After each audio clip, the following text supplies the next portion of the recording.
Okay, so I have a question for you. Mostly because you're usually pretty honest with me and you know how to handle me in a sugar-coated but blunt kind of way. Hold on, let me take a drink of coffee real quick. But not because you're like a pro at this, because you've been single for like 5 seconds. Yep. So I've been talking to a guy, super nice guy. We're not committed. It's not like a thing.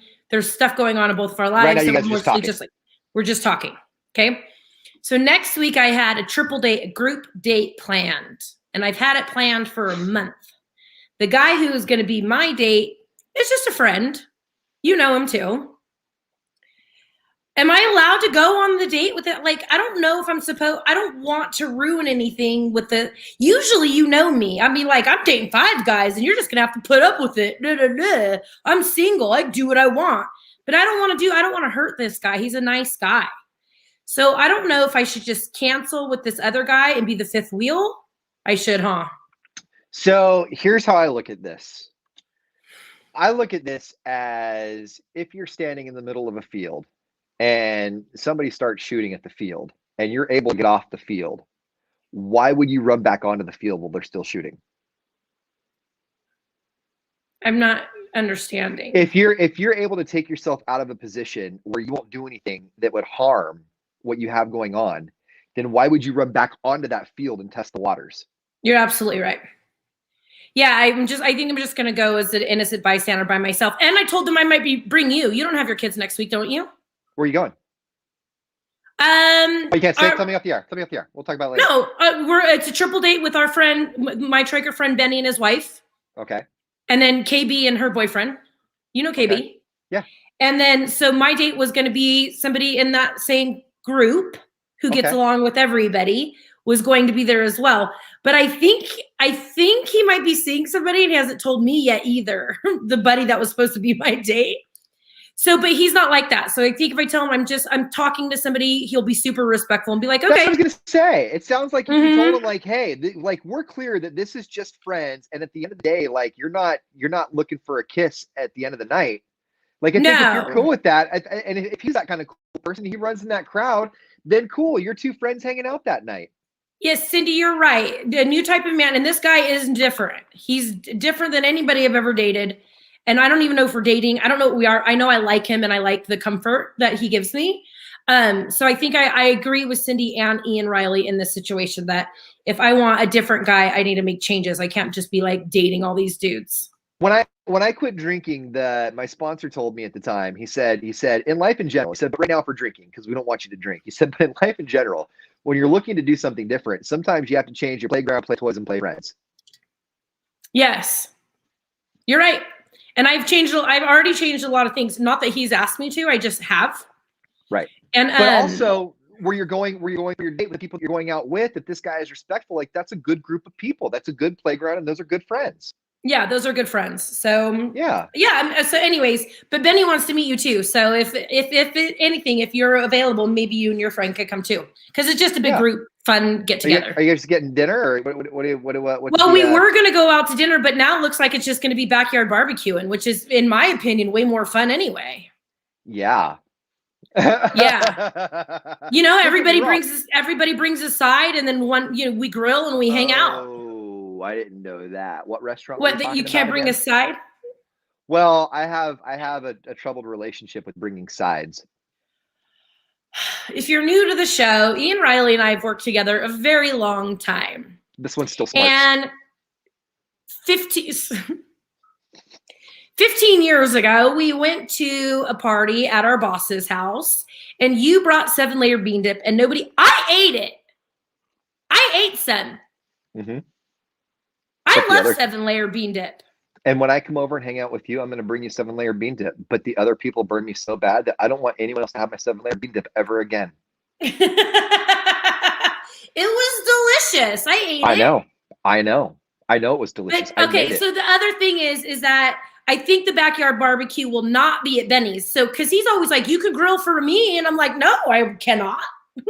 So now I can bring any side dish I want. I'm not going to feel like that pressure to bring it to somebody. This is Traeger guy.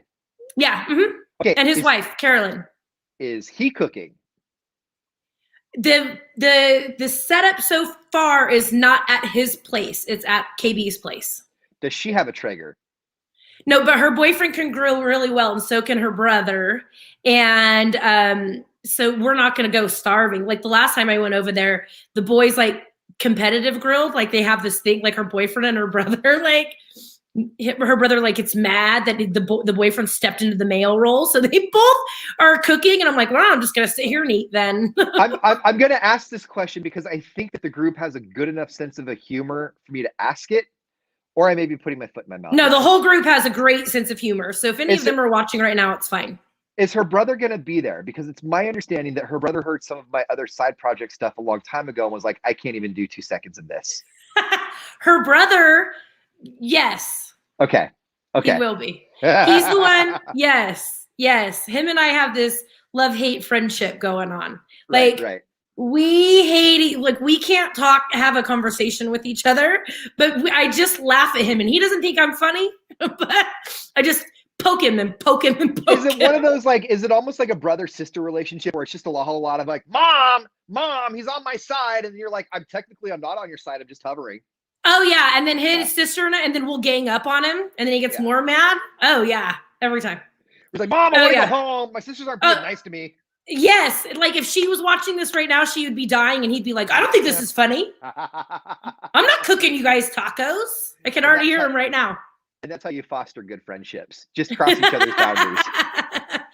No, I was thinking maybe go out to, if they want to go out at all, go out to Blaker Brewery first, one of my favorite spots, and then do the backyard barbecue.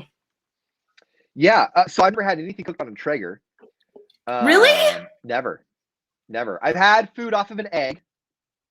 Okay.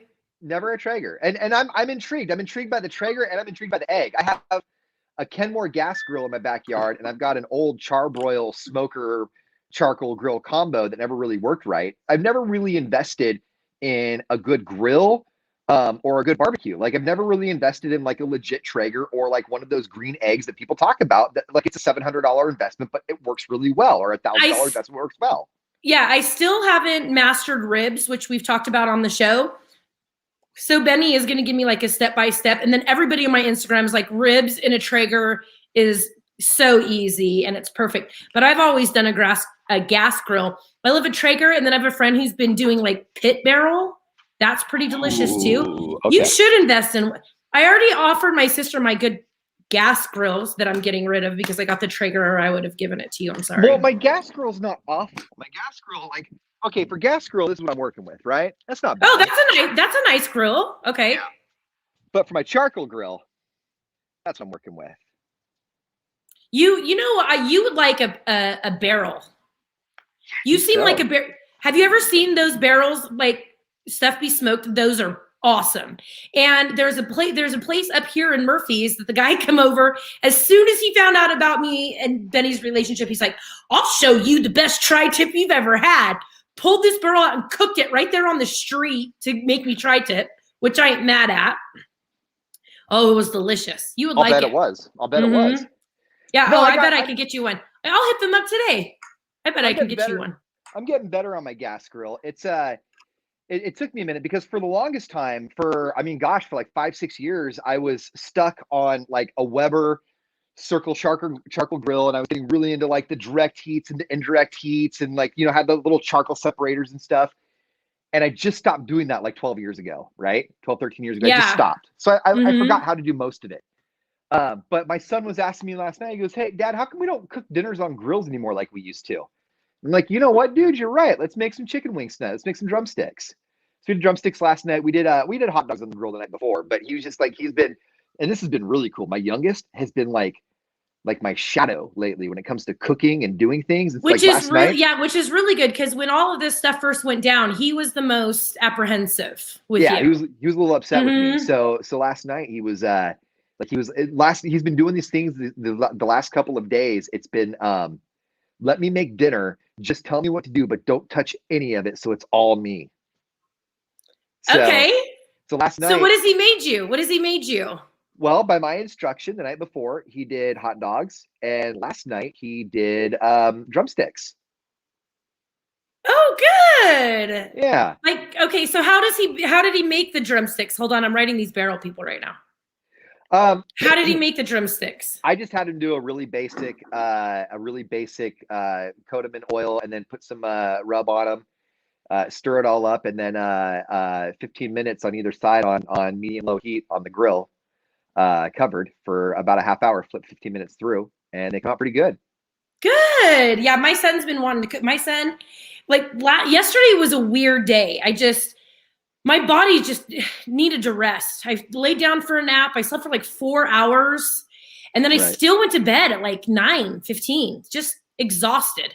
And my son came down. He's like, I could cook dinner, Mom. Let me make this. And he's getting really good at it. My daughter, she's so spoiled. Cause and then she isn't a picky eater. So she's like, yeah, sure. Whatever Joey's making, whatever you're making, I'll eat. Whatever is put in front of me, I'm going to eat as long as I don't have to do it. Like I had to show her how to do a cup of noodle the other day. Okay. I said, how do you do it when I send you to school? Because I sent her with a thermos full of water and the cup of noodle, and she has to warm up the thermos and then put it in the cup of noodle if she wants a cup of noodle. And she's like this, and I go, do it exactly how you're at school. So just put the water in the thermos and warm it up. Okay, that's all she'll do. But my boy, he'll cook all day. He knows how to run. He knows how to turn on the trigger for me too. It's funny because on the weeks, so I'm 50-50. On the weeks that they're here, we'll eat like garbage because like they're like I try and get them to eat like better foods, but there's just no structure for it. So like we fall flat on our face and we just kind of revert back to like pizza and stuff because they'll eat it. It's not an argument, But then when they're not here, I'm like, ooh, I'll get organic this and grass fed that. And okay, here's where I'm like mom of the year when it comes to that too. My girl loves a good steak, like loves a good steak, right? And I can't blame her. She got it from somebody. So if I'm gonna buy like if the steaks are super expensive, I usually wait till she's out of town because I don't want to share that with her. My kids will eat steaks too, but they're so picky that I can get one steak and cut it in thirds, and each one will have a third, and they'll barely even finish that. And then I had a steak and I have leftovers. I used to be able to do that. So I would get like a pair of steaks, and then I would have one, and the kids would share one. I can't do that with her. She'll crush it.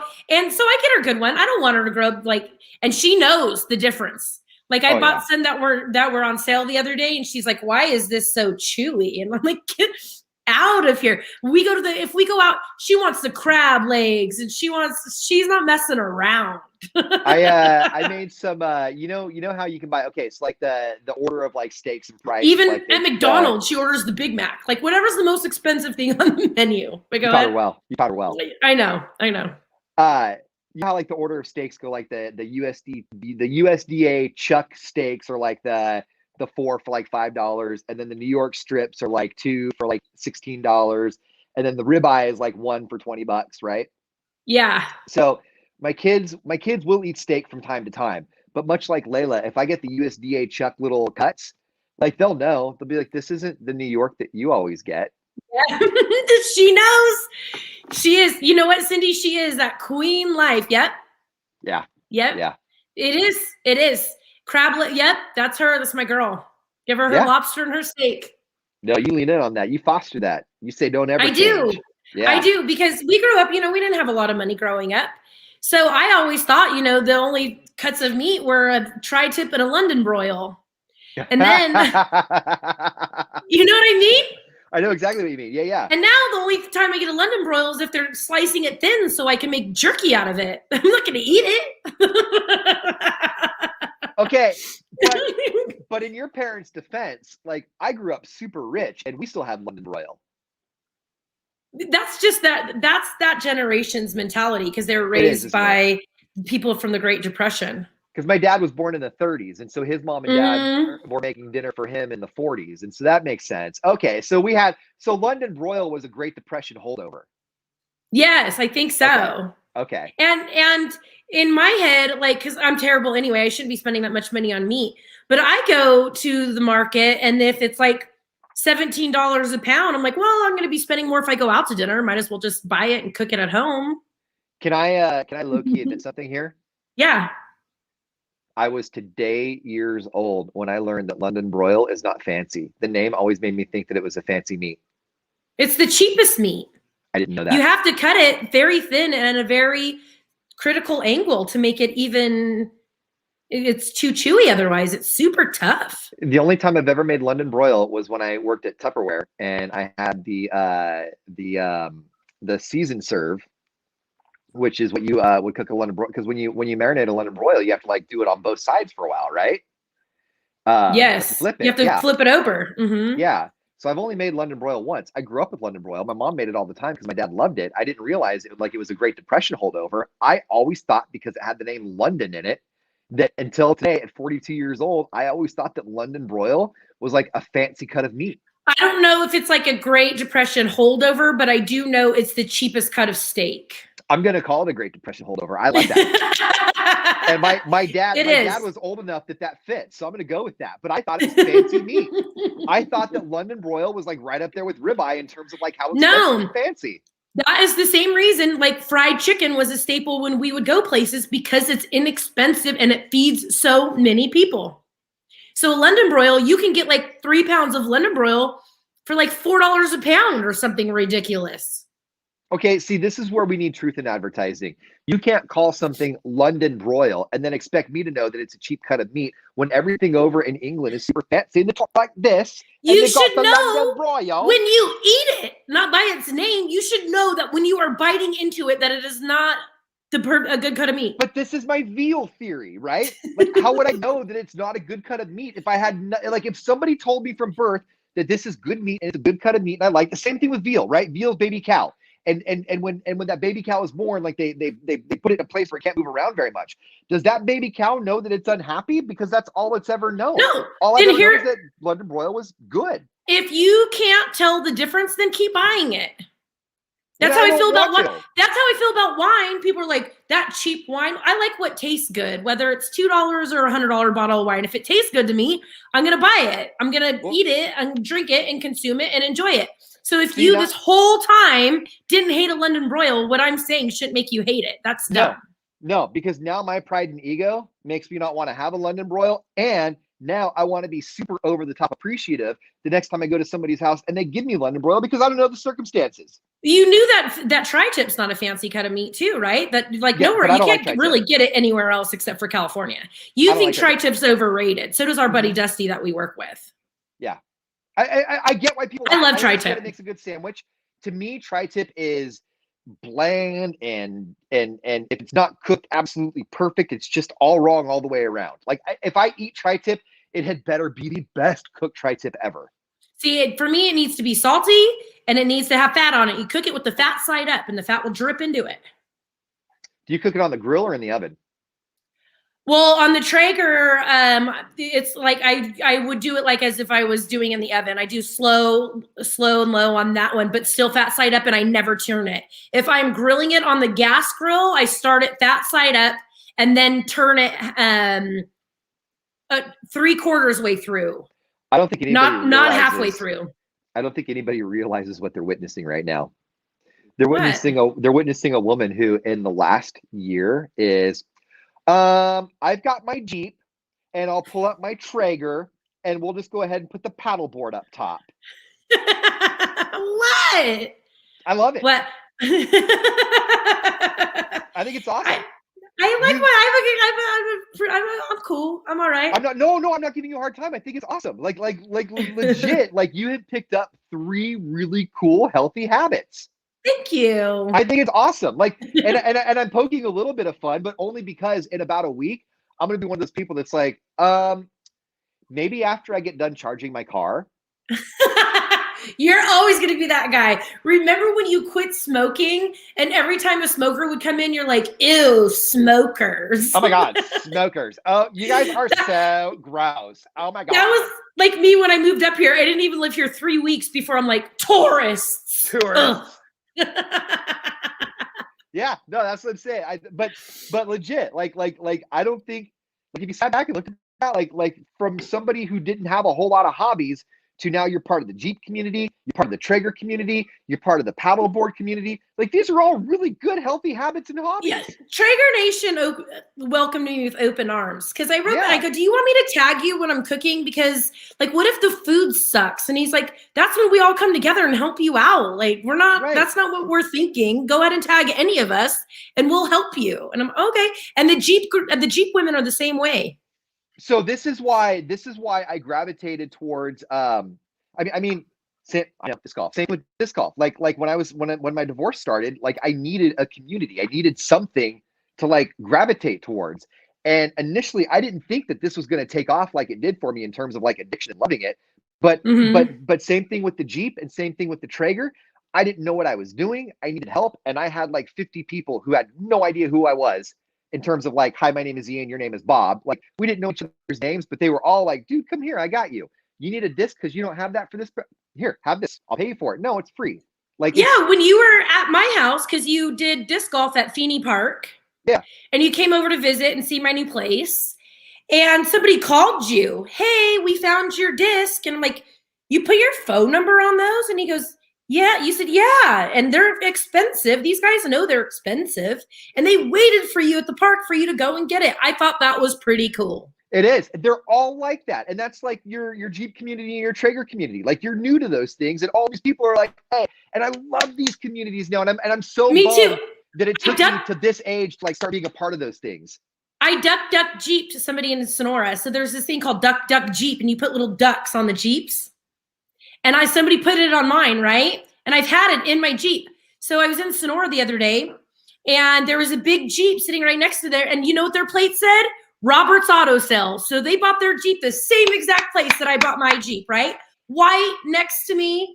I mean, it wasn't as big as mine, but it was beautiful. So I grabbed that duck.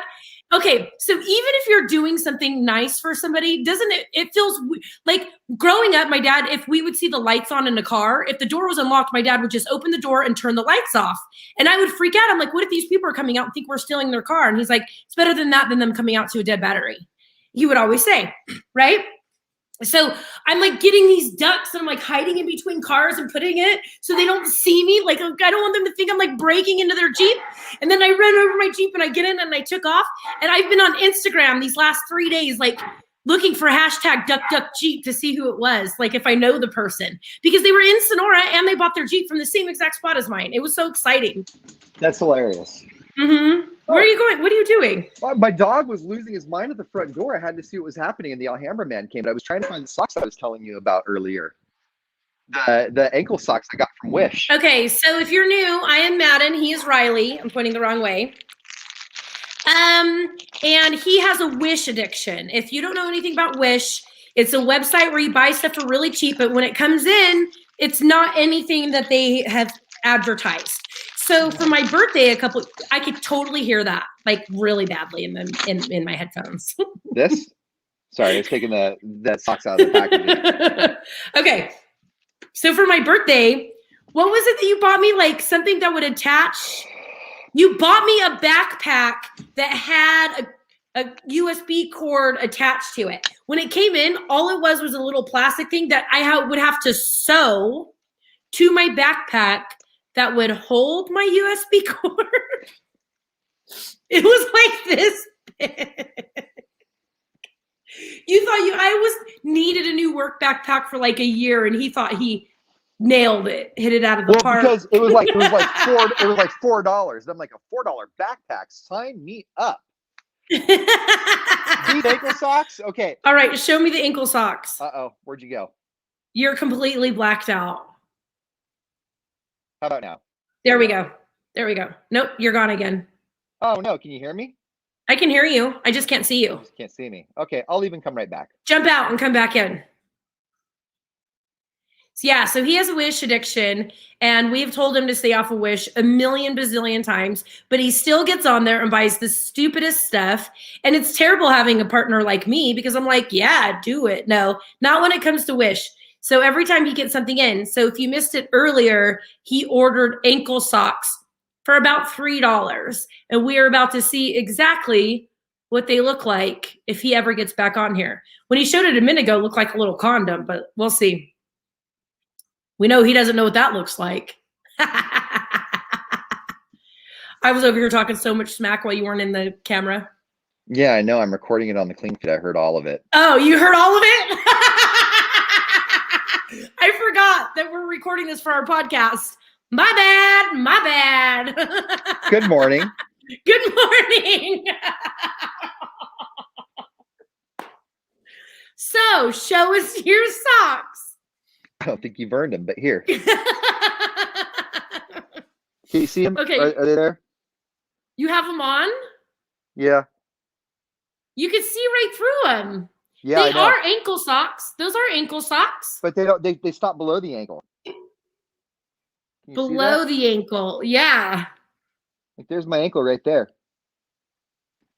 Anyway. It's not as funny as the jokes I was making while you weren't on here. I know. Love you, though. What do you have going on today? Okay, so are you going to even attempt to wear those and just give yourself blisters or what? Oh, I totally am. Okay. I mean, you have to, right? No, I think I would give them a shot. I don't know. I mean, I guess if I was wearing like pumps or something, these would make sense. That's what I've seen people wear socks pumps? like this type, right? Don't you? Yeah, because they look like they look like little nylons. Is that what you're going for? Like the nylon effect? Is that how thin they are? I wasn't going for that, but that's what they gave me. So I think these have a thread count of 2.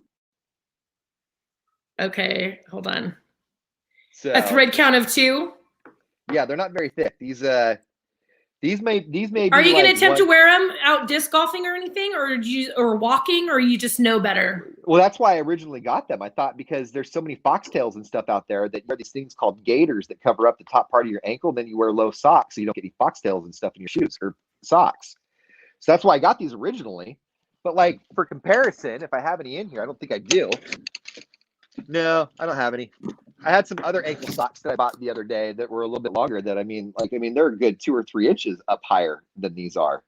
These are my socks have to be like a certain. If they're even like an 1/18 of an inch underneath my shoe when I go running, I will come back with a blister. I have to have good socks. But I wear a lot of compression socks. Okay. The ones that go all the way up your knees and like squeeze your legs. Yeah, yeah. No, I don't have. I have compression pants. I have compression pants for like when I play softball and stuff. But I don't have compression socks. And I have fun socks. You have fun socks. Remember that one morning I threw my daughter some socks, not even thinking, and she came home and they had the F word on them. That's my girl.